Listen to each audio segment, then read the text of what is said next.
Jesus Cristo. E Ele derramou o seu amor nos nossos corações. Isso tem que ser uma verdade. Se Deus esperasse que nós consertássemos a nossa situação com Ele, para Ele passar a nos amar, seria um caso sério para nós, né? Mas nós o amamos por quê? Por quê? Porque Ele nos amou primeiro. O ofendido buscou o ofensor. Deus deu o exemplo. Nós devemos fazer o mesmo. O ofendido não deve ter relutância em procurar o ofensor.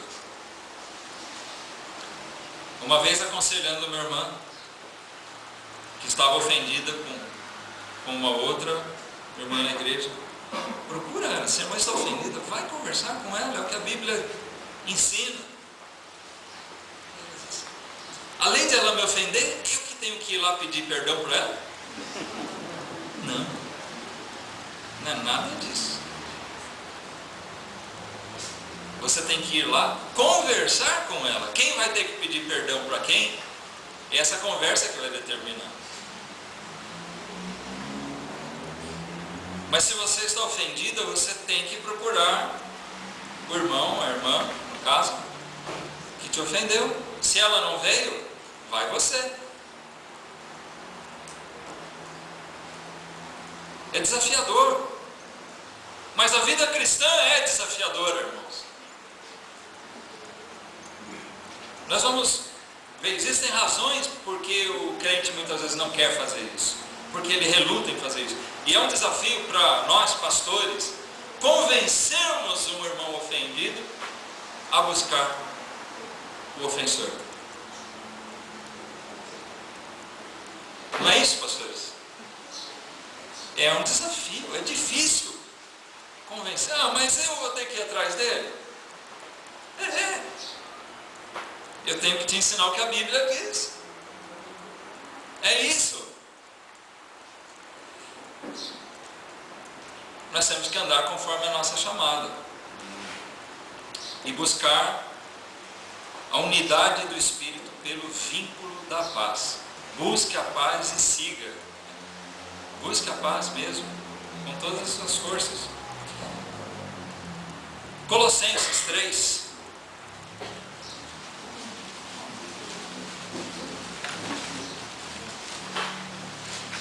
Colossenses 3, versículo 12.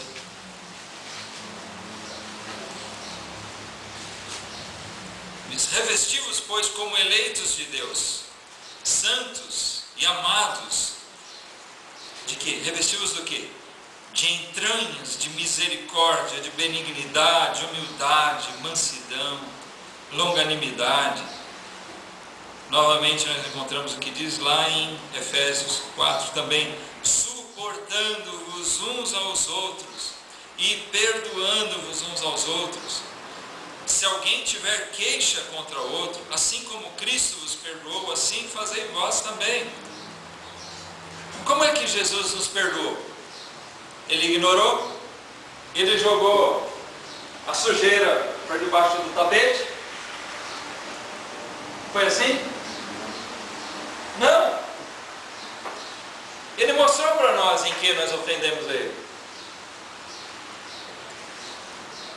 Antes de você confiar em Cristo como seu Salvador, você precisou entender que você ofendeu a Deus. Ele te convenceu disso.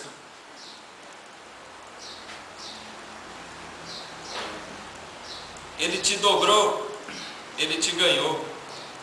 E é nesse sentido que nós vamos encontrar que Jesus diz que quando nós fazemos isso com o nosso irmão, nós ganhamos o nosso irmão. Ganhaste a teu irmão. Sobre isso tem uma palavrinha depois, tá? Nós vamos depois para essa passagem ainda. Mas, voltando aqui a Colossenses 3,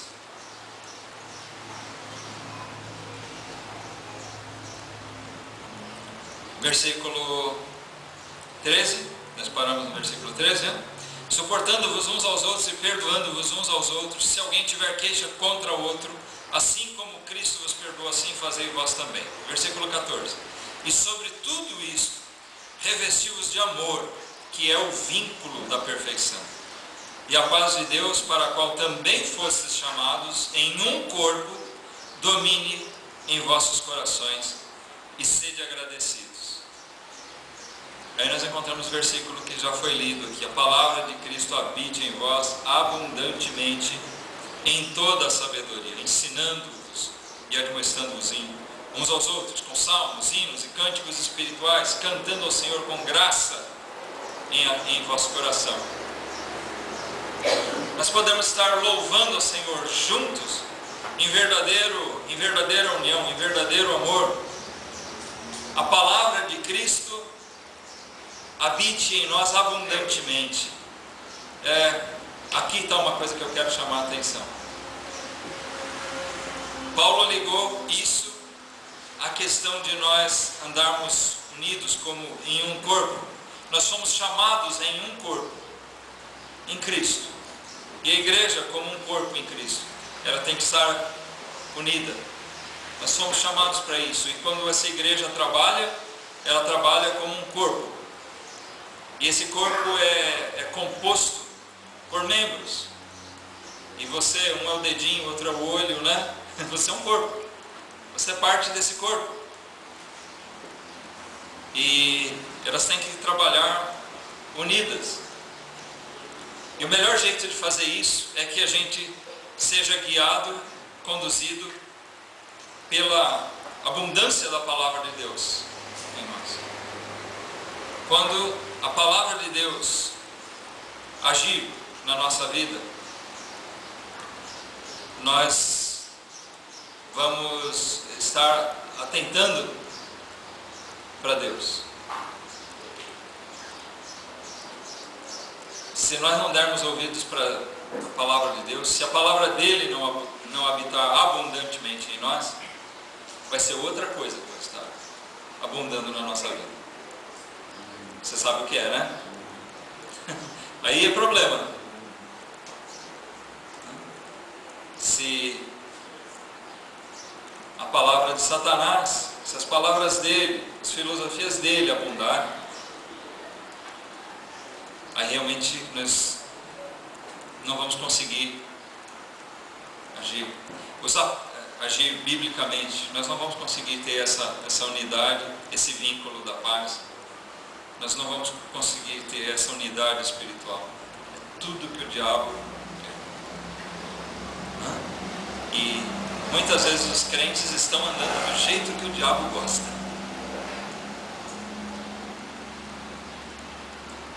Você quer andar do jeito que Deus gosta ou do jeito que o diabo gosta?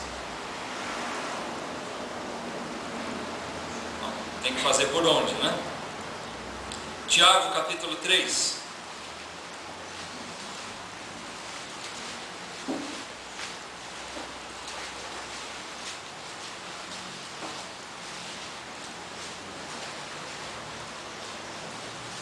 Versículo 6, Tiago 3, 6.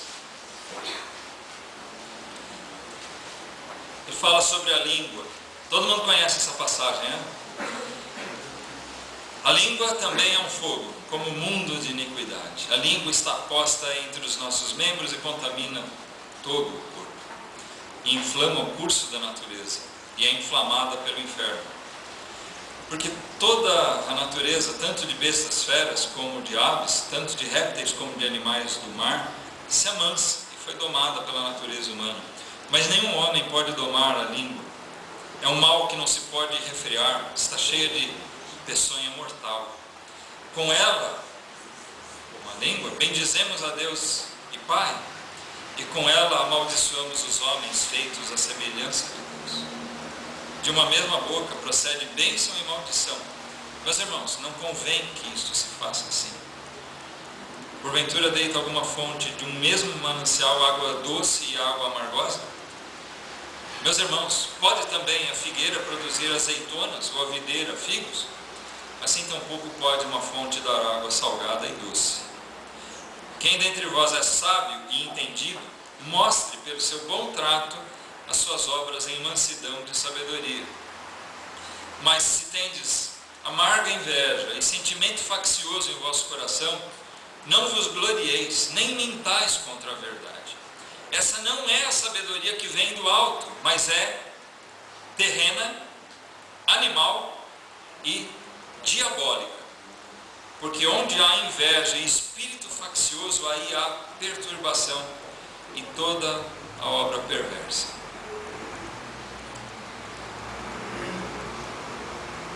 Pode ler todo o capítulo, né? A gente tem que tentar resumir um pouquinho aqui. Mas, embora Tiago culpe a língua, nós devemos entender que isso aqui é uma linguagem, figura retórica. A palavra de Deus diz que a boca fala daquilo que o nosso coração está cheio. E para o judeu, o coração era o símbolo, eles julgavam que os pensamentos procediam do coração. É a mesma coisa que nós dizermos, é o que sai da nossa cabeça.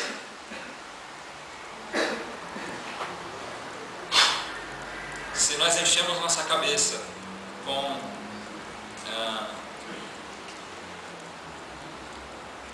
coisas malignas, isso vai falar mais alto. Os conselhos do mundo.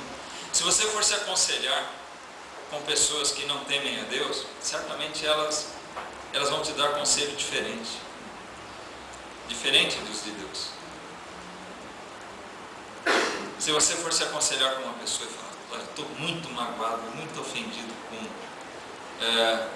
um irmão, me falou, me fez isso na igreja, é capaz de ele te dizer, e o que você está fazendo nessa igreja? Sai de lá, você conviver com gente falsa assim. Pior ainda se você falar, pior é que eu conversei com o meu pastor, eu conversei com um irmão, e ele me falou que eu devo ir procurar essa pessoa. Qual vai ser o conselho dele? Deixa de ser besta, rapaz. Onde já se viu? O outro te ofende e você tem que ir lá, bobão, se humilhar? Não é assim, não. Os conselhos do mundo são muito diferentes. Então, por isso que a palavra de Cristo precisa habitar abundantemente em nós. Nós precisamos estar permeados pela palavra de Deus. E a sabedoria que nós temos que usar é a sabedoria que vem do alto. Toda outra sabedoria é terrena, animal e diabólica. Cuidado com isso, precisamos tomar cuidado com isso.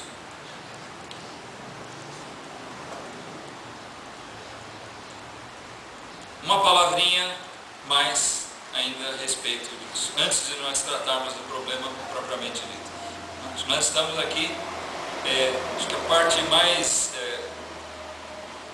digamos assim, que nós gostaríamos de ocupar mais tempo é justamente em vermos como evitar